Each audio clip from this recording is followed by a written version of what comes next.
एक ऐसी कहानी सुनते हैं, एक शापित शादी की कहानी जिसके पीछे छिपे हैं कई गहरे राज। सोचने वाली बात है ना? कैसे एक खूबसूरत रोमांटिक रोड ट्रिप एक भयानक सपने में बदल सकती है। चलिए देखते हैं।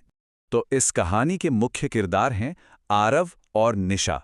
आरव एक फोटोग्राफर जिसे हर पल को बस अपने कैमरे में कैद कर लेना था, और उसके साथ ही निशा एक लेखिका जिसे आप जानते हैं, पुराने खंडहरों और ऐसी अजीबो-गरीब जगहों से एक अलग ही लगाव था।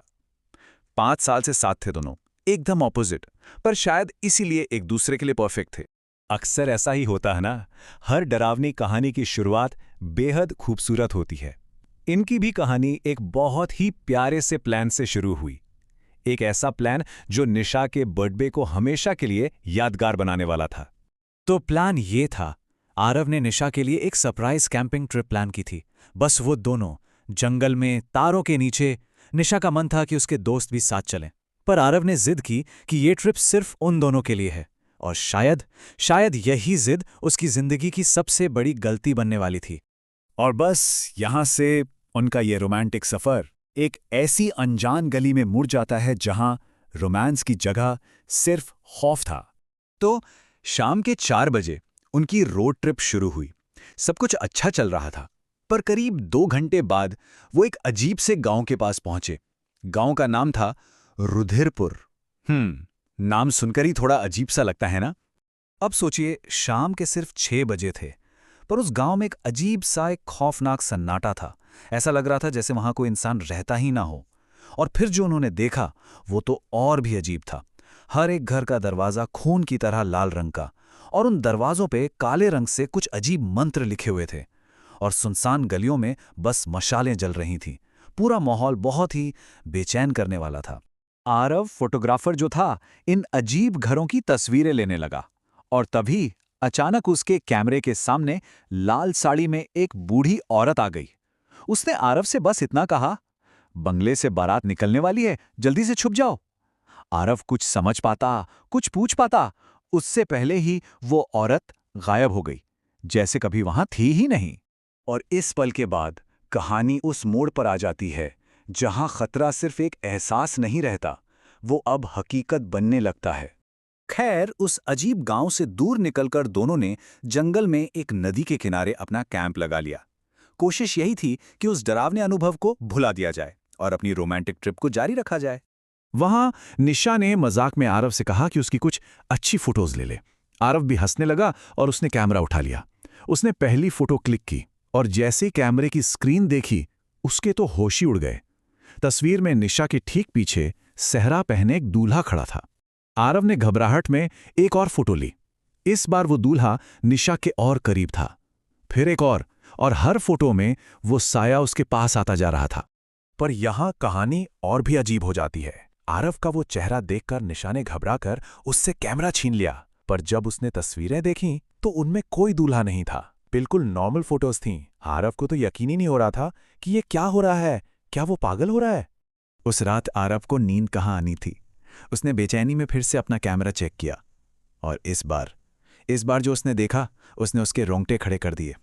दिन में उसने उस गांव की जो फोटोज ली थी ना, अब उन सभी फोटोज में हर लाल दरवाजे के बाहर वही दूल्हा खड़ा हुआ दिख रहा था। अब कहानी अपने क्लाइमैक्स की तरफ बढ़ रही है। वो पल आ रहा है जब आरव और निशा उस खौफ के सोर्स से आमने सामने होने वाले हैं।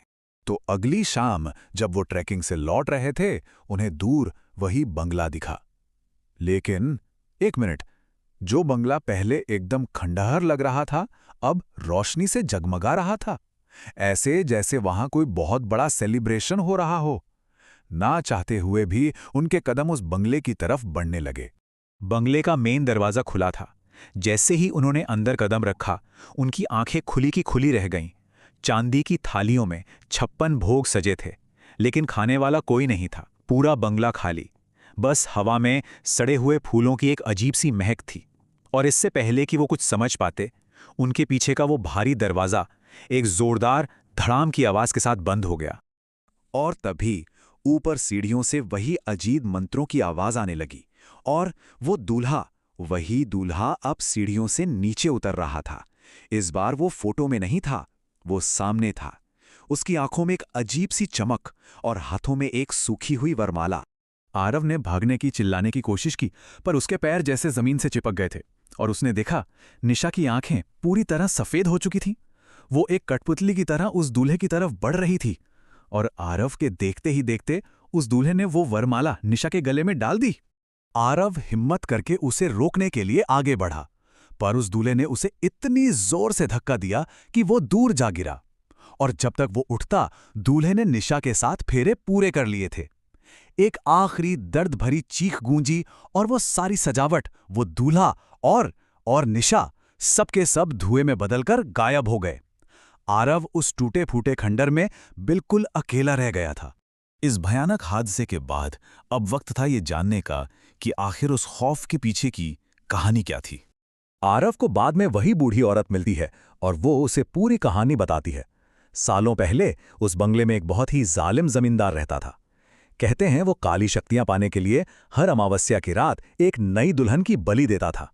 आखिर में गांव वालों ने तंग आकर उसे बंगले के साथ ही जला दिया, पर उसकी आत्मा वहीं कैद होकर रह गई। और अब इस कहानी का सबसे ज्यादा दुख भरा हिस्सा, इसका वो अंजाम जो दिल दहला देता है। उस बूढ़ी औरत ने आरव को बताया कि वो आत्मा हर अमावस्या को अपनी अगली दुल्हन का इंतजार करती है, और आज अमावस्या की ही रात थी। उस शैतान ने निशा को चुन लिया था। आरव पूरी तरह से टूट चुका था। उसके दिमाग में बस एक ही बात घूम रही थी कि उसने खुद निशा को उस शैतान के हवाले कर दिया। और जैसा कि उस बूढ़ी औरत ने कहा था, जो एक बार उस बंगले की दुल्हन बन गई वो कभी लौटकर नहीं आती।